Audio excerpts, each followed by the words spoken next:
Hello, আসসালামু আলাইকুম friends. তোমরা সবাই কেমন আছো? আশা করি ভালো আছো। আমিও খুব ভালো আছি।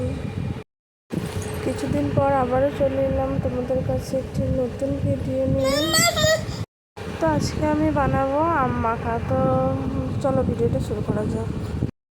আম মাখা বানানোর জন্য আমি এখানে 4টে আম নিয়েছি, 4টে শুকনো মরিচ পুড়িয়ে নিয়েছি, লবণ নিয়েছি 1 চামচ, চিনি নিয়েছি 2 চামচ, মরিচের গুঁড়া নিয়েছি 1/2 চামচ আর সরিষার তেল নিয়েছি 1 চামচ।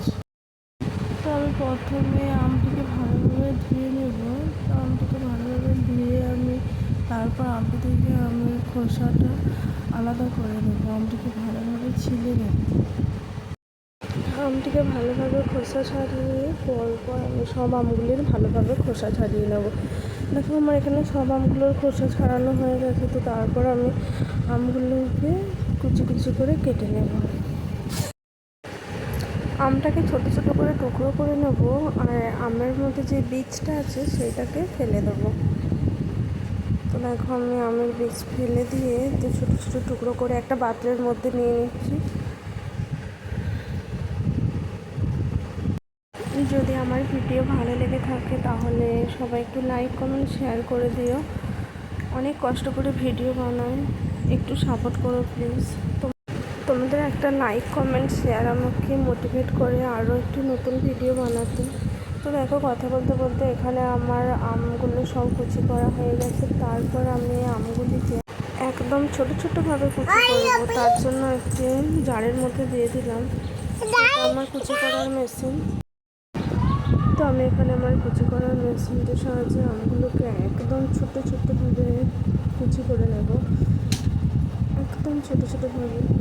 তো দেখো এখানে বুঝতেই পারা যাচ্ছে হয়ে এসেছে। তো এখানে আমার কুচি করা কমপ্লিট হয়ে গেছে। তো এবারে আমি আমগুলোকে একটু পাত্রের মধ্যে তুলে নেব।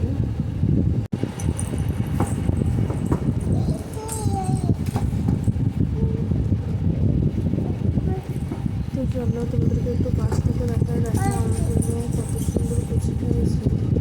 তো এবারে আমি এটা মাখা বানাবো। মাখা বানানোর জন্য আমি প্রথমে একটু লবণ আর 4টে শুকনো মরিচ সেটা পুড়িয়ে রেখেছিলাম নিয়ে এসে এটা ভালোভাবে মেখে নেব। তারপরে আমি দিয়ে দিলাম 2 চামচ চিনি, 1/2 চামচ মরিচের গুঁড়া। তো এগুলো ভালোভাবে মেখে নেব। তারপরে 1 চামচ সরিষার তেল দিয়ে ভালোভাবে মেখে নেব। তাহলেই আমার আম মাখা রেডি। তো দেখো কত সুন্দর লাগছে। ভিডিওটা লাস্ট পর্যন্ত